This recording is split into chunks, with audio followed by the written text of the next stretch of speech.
नमस्कार, मैं ऋषु कुमार आप सभी का शिक्षा श्री के पॉलिटी के स्पेशल क्लास में स्वागत करता हूं। इस क्लास में हम आपको पॉलिटी से रिलेटेड सारे महत्वपूर्ण क्वेश्चंस को कराने जा रहे हैं, जो कि आपके एग्ज़ाम्स पॉइंट ऑफ व्यू से बहुत ही महत्वपूर्ण है। सारे क्वेश्चंस को पूरे एक्सप्लेनेशन के साथ कराया जाएगा, तो आप लोग बस बने रहें। और इस क्लास के PDF के लिए आपको टेलीग्राम चैनल से जुड़ना है, जिसका लिंक डिस्क्रिप्शन बॉक्स में दिया गया है। आप अन्य सोशल साइट से भी जुड़ सकते हैं, सारे के लिंक डिस्क्रिप्शन बॉक्स में अवेलेबल है।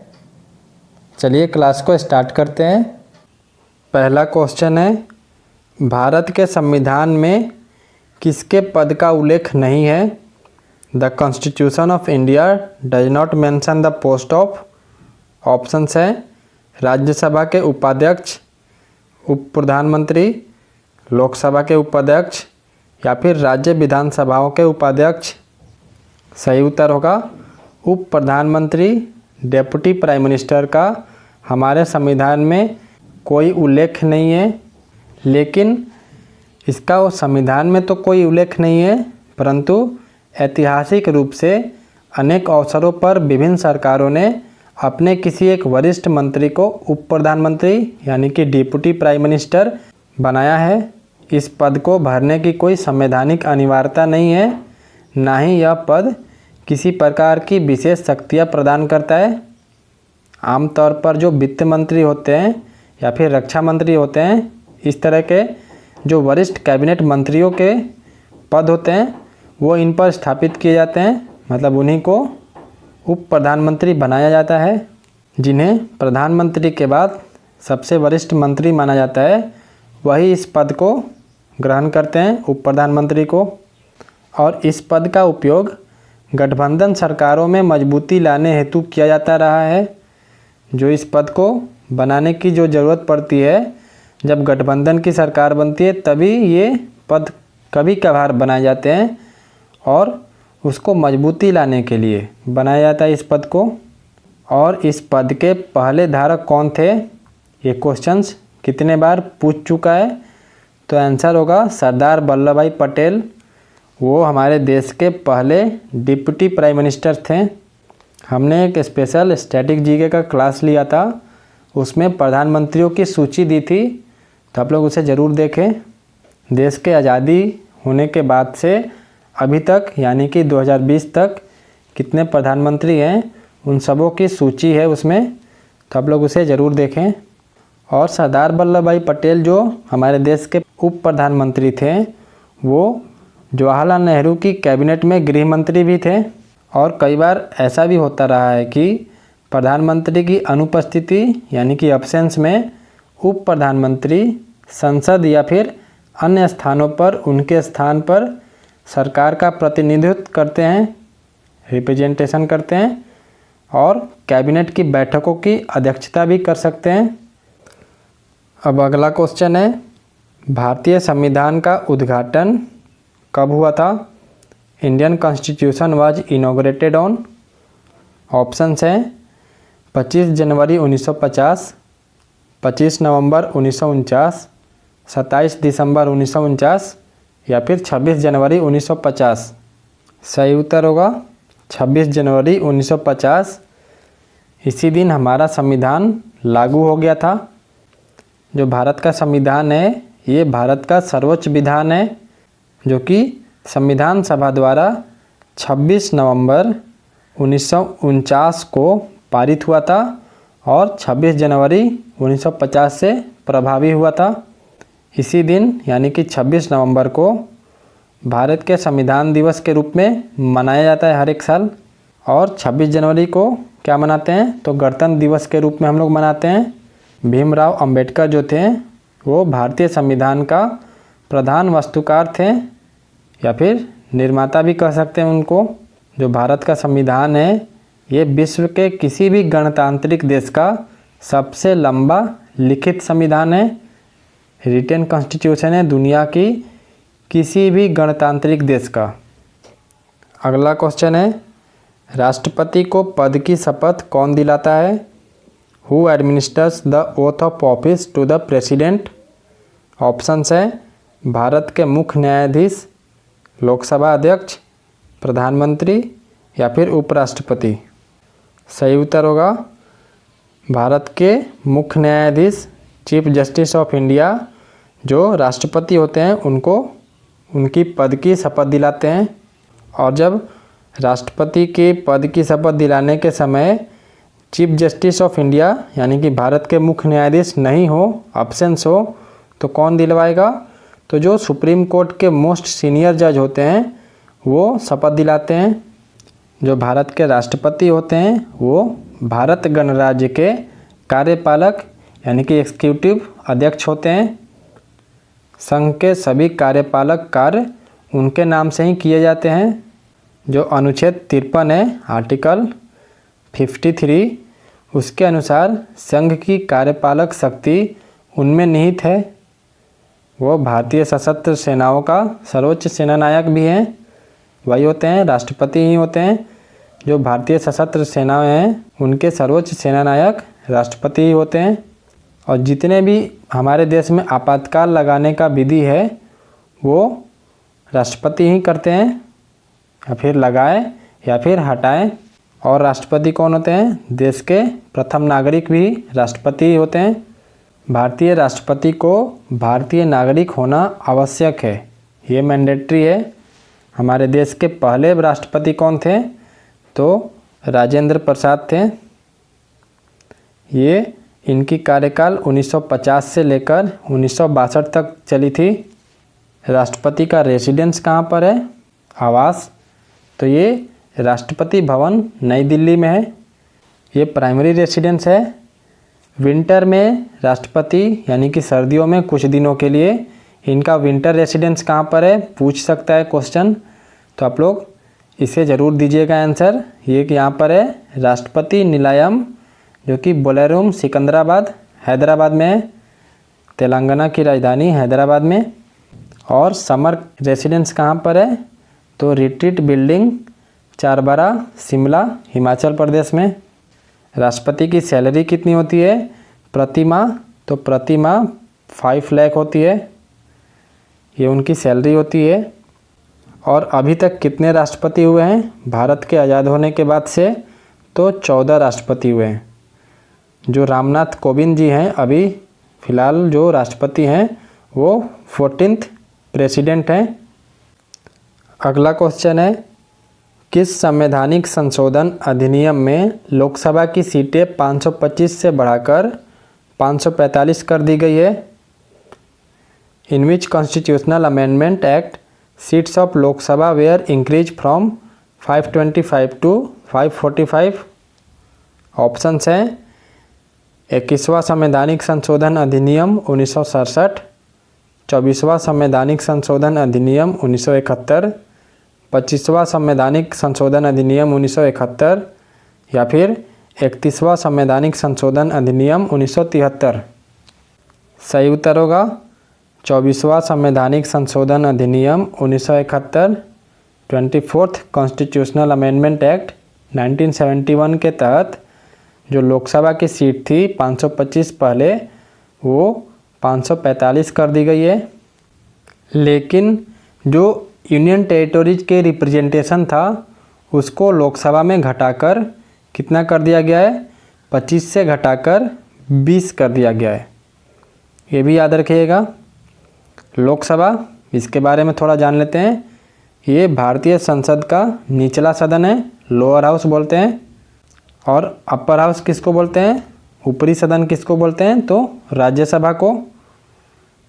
लोकसभा सार्वभौमिक वयस्क मताधिकार के आधार पर लोगों द्वारा प्रत्यक्ष चुनाव द्वारा चुने गए प्रतिनिधियों से गठित होती है। हर एक 5 साल पर लोगों द्वारा जो प्रत्यक्ष चुनाव के द्वारा जो चुने जाते हैं वही मिलकर लोकसभा को गठन करते हैं। भारतीय संविधान के अनुसार सदन में सदस्यों की अधिकतम संख्या कितनी हो सकती है? तो 552 हो सकती है, जिसमें से 530 सदस्य विभिन्न राज्यों का और 20 सदस्य केंद्र शासित प्रदेशों का प्रतिनिधित्व कर सकते हैं। और अगर सदन में पर्याप्त प्रतिनिधि नहीं होने की स्थिति में राष्ट्रपति यदि चाहे तो एंग्लो इंडियन समुदाय के 2 प्रतिनिधियों को लोकसभा में मनोनीत कर सकते हैं। तो ये टोटल मिलाकर हो जाएगा 552। 530 स्टेट से आएंगे, 20 होंगे यूनियन टेरिटरी के, 2 एंग्लो इंडियंस हो जाएंगे, तो मिलकर बनेंगे 552। अभी कौन सा लोकसभा सत्र चल रहा है? तो 17वां लोकसभा सत्र चल रहा है अभी, ये भी याद रखिएगा। कौन स्पीकर हैं लोकसभा के? तो ओम बिरला जी हैं। और सेक्रेटरी जनरल कौन है? तो उत्पल कुमार सिंह है। जो ओम बिरला जी हैं उनकी कार्यकाल कब से स्टार्ट हुई थी? तो 19 जून 2019 से स्टार्ट हुई है। लीडर ऑफ द हाउस कौन है? तो नरेंद्र मोदी हैं, जो कि हमारे देश के प्रधानमंत्री भी हैं। और लीडर ऑफ ऑपोजिशन कौन है? तो ये सीट वैकेंट है, खाली है। 2014 के इलेक्शन के बाद से ही ये सीट खाली है, क्योंकि किसी का 10% तक नहीं पहुंच पाया है। जो 10% मेंबरशिप की रिक्वायरमेंट है वो किसी ने नहीं पूरा किया है, तो ये सीट वैकेंट है लीडर ऑफ अपोजिशन का। अगला लोकसभा का चुनाव कब होगा? तो 2024 में। ये सारे कुछ पॉइंट्स थे जो कि ज़रूरी थे। अगला क्वेश्चन है, भारत में राज्यों के राज्यपाल किसके द्वारा नियुक्त किए जाते हैं? In India the governor of the states are appointed by whom? Options हैं प्रधानमंत्री, मुख्यमंत्री, राष्ट्रपति या फिर उच्च न्यायालय के मुख्य न्यायाधीश। सही उत्तर होगा इसका राष्ट्रपति। जो राष्ट्रपति होते हैं वो हर एक राज्य के राज्यपाल को नियुक्त करते हैं। और केवल राज्यपाल ही नहीं, लेफ्टिनेंट गवर्नर जो होते हैं यूनियन टेरिटरी के, उनको भी अपॉइंट करते हैं कौन? राष्ट्रपति अपॉइंट करते हैं। कितने साल के लिए? तो 5 साल के लिए। जो गवर्नर हैं और लेफ्टिनेंट गवर्नर हैं, ये दोनों 5 साल के टर्म के लिए अपॉइंट होते हैं। और जो भारत के गणराज्य है उसमें जो 28 राज्य हैं, 28 स्टेट्स हैं, उन स्टेट्स के प्रमुख कौन होते हैं? राज्यपाल। ये एक संवैधानिक पद होता है। और राज्यपाल राष्ट्रपति की मर्जी पर पद पर रहते हैं, अपने पद पर तब तक रहते हैं जब तक राष्ट्रपति की मर्जी हो। और ये राज्यपाल क्या करते हैं? ये राज्य सरकार का विधित मुखिया होते हैं, जिसकी कार्यकारी कार्रवाई जो होती है राज्यपाल के नाम पर ही संपन्न होती है। जिस तरीके से केंद्र में होता है उसी तरीके से राज्य में राज्यपाल के द्वारा होता है। अगला क्वेश्चन है, निम्नलिखित राज्यों में से किसका गठन अंतिम में किया गया था? Among the following states which one was formed last? Options हैं उड़ीसा, आंध्र प्रदेश, उत्तराखंड या फिर तेलंगाना। सही उत्तर होगा तेलंगाना। तेलंगाना को 2 जून 2014 को तेलंगाना भारत का 29वां राज्य बना था। और कितने ज़िले के साथ? तो 10 ज़िले के साथ ये भारत का 29वां राज्य बना था 2 जून 2014 को। इसकी राजधानी कहाँ पर है? तो हैदराबाद। और गवर्नर कौन है यहाँ पे? तो तमिलिसाई सौंदरराजन हैं। चीफ मिनिस्टर यहाँ के हैं के चंद्रशेखर राव जी हैं। अगला क्वेश्चन है, भारत में अब तक कितनी बार वित्तीय आपातकाल घोषित किया गया है? How many times has financial emergency been declared in India so far? Options हैं, ये बहुत ही इम्पोर्टेंट क्वेश्चन है। 5 बार, 1 बार, 3 बार या फिर कभी नहीं। सही उत्तर होगा कभी नहीं। भारत में फाइनेंशियल इमरजेंसी यानी कि वित्तीय आपातकाल कभी नहीं घोषित किया गया है अभी तक। ये हमारे देश की सौभाग्य है, ताकि हम लोग अभी फाइनेंशियल इमरजेंसी से बचे हुए हैं। हमारी सरकार की सूझबूझ की वजह से हमारा देश अच्छे से प्रगति करता है। और ये फाइनेंशियल इमरजेंसी कब लगता है? तो यदि राष्ट्रपति संतुष्ट हो जाता है कि एक आर्थिक स्थिति ऐसी आ गई है जिसमें भारत की वित्तीय स्थिरता या फिर ऋण को खतरा है, तो वो वित्तीय आपातकाल की घोषणा कर सकता है। जो राष्ट्रपति हैं वो वित्तीय आपातकाल की घोषणा कर सकते हैं। और अगर ऐसी आपातकाल घोषणा हो जाए राष्ट्रपति के द्वारा तो संसद को 2 महीने के भीतर ही उसको अनुमोदित करना आवश्यक हो जाता है, अप्रूव करना पड़ जाता है 2 महीने के अंदर में। लेकिन भारत में इसे अभी तक कभी भी घोषित नहीं किया गया है।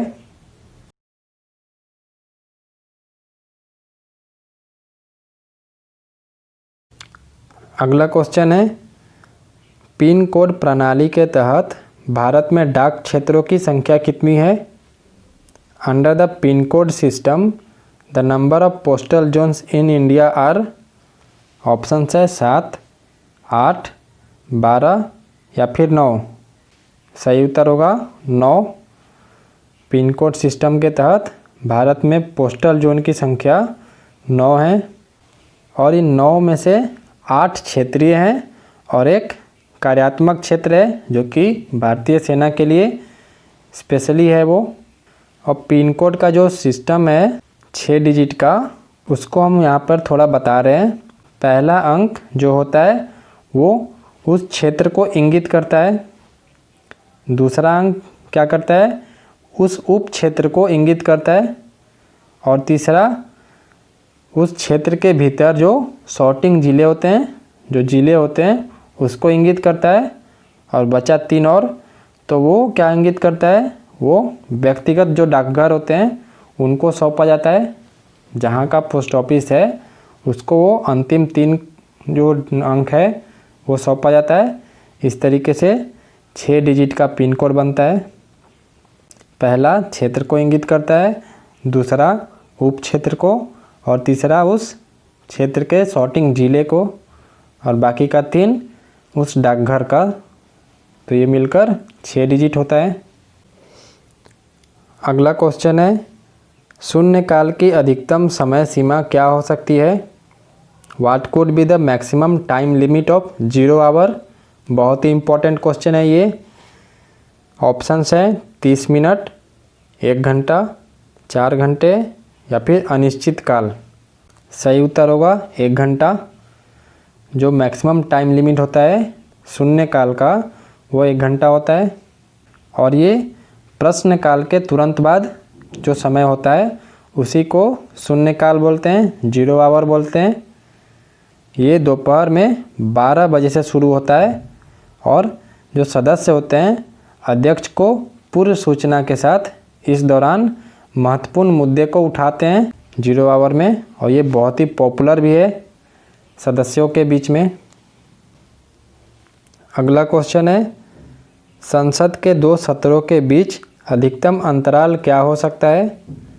What can be the maximum interval between 2 sessions of the parliament? Options हैं 4 महीने, 6 महीने, 3 महीने या फिर 8 महीने। सही उत्तर होगा 6 महीने।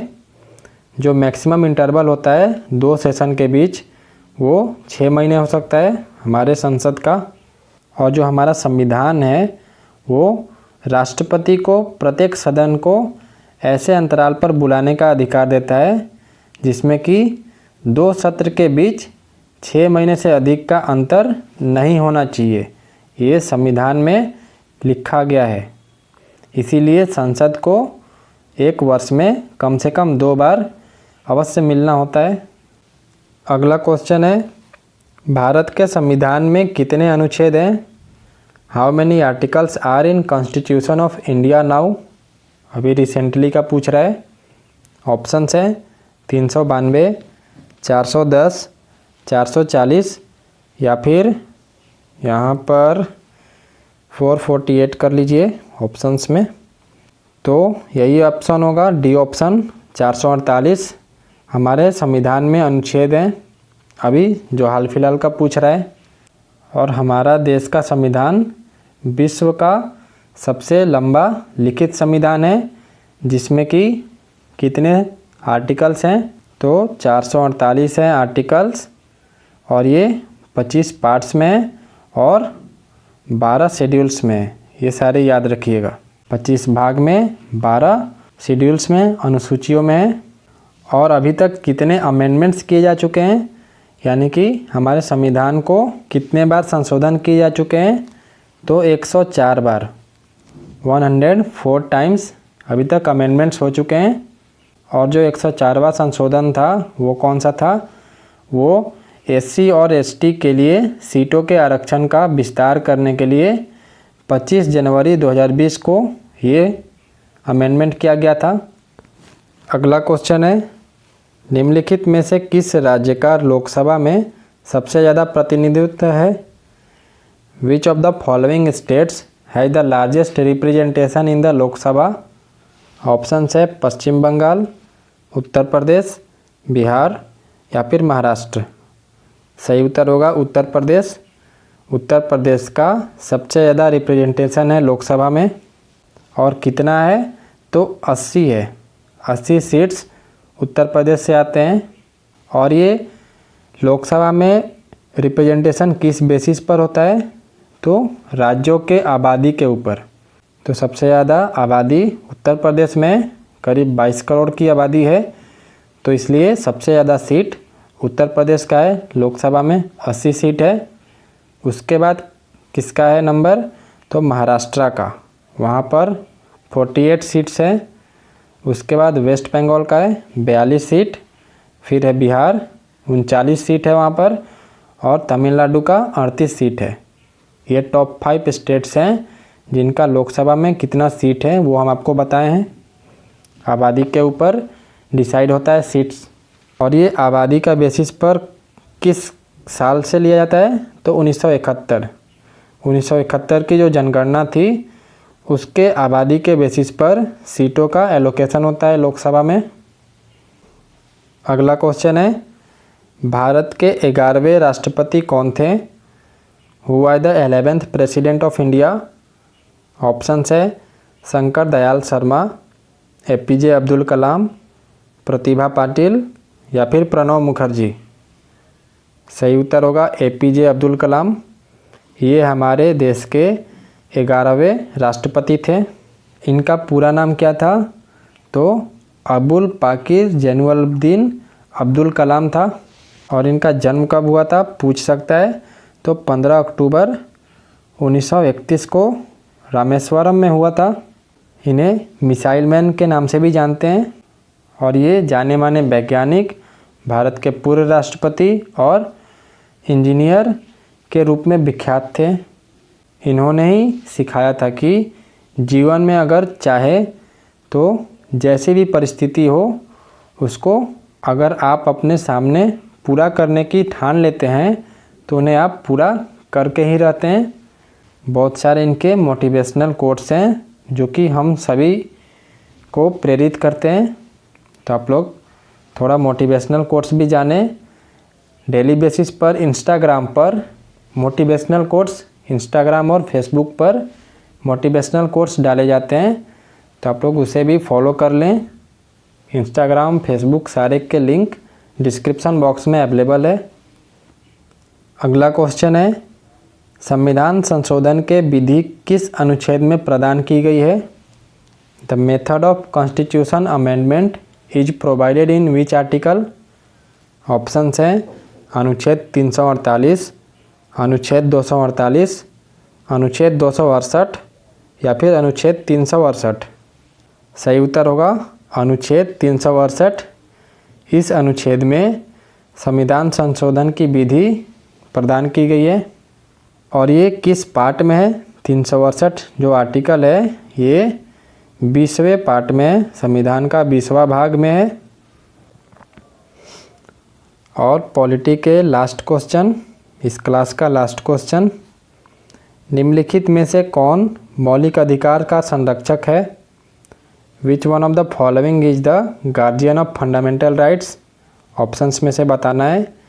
ऑप्शंस हैं एक्सिक्यूटिव यानी कि कार्यकारी, जुडिशियरी यानी कि न्यायपालिका, लेजिस्लेटिव विधायिका या फिर पॉलिटिकल पार्टीज राजनीतिक दल। सही उत्तर होगा न्यायपालिका। जुडिशियरी है फंडामेंटल राइट्स यानी कि मौलिक अधिकार का संरक्षक। और हमारा जो संविधान है उसमें मौलिक अधिकारों के संरक्षक की जिम्मेदारी सुप्रीम कोर्ट को सौंपी गई है। सर्वोच्च न्यायालय किसी भी कानून को शून्य या फिर शून्य घोषित कर सकता है यदि वो मौलिक अधिकारों के प्रयोग का उल्लंघन करता है। इस तरीके से ये पॉलिटी का क्लास यहीं पर समाप्त होता है।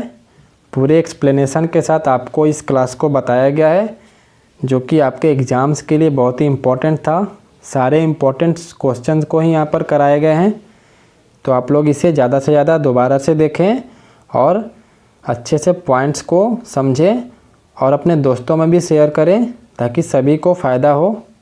इस क्लास के PDF के लिए आपको टेलीग्राम से जुड़ना है, जिसका लिंक डिस्क्रिप्शन में है। और आप लोग ब्लॉग, फेसबुक, इंस्टाग्राम सारे जगह जुड़ जाएं। सारे के लिंक डिस्क्रिप्शन बॉक्स में अवेलेबल है। मिलते हैं अगले क्लासेज में, तब तक के लिए धन्यवाद। जय हिंद, जय भारत।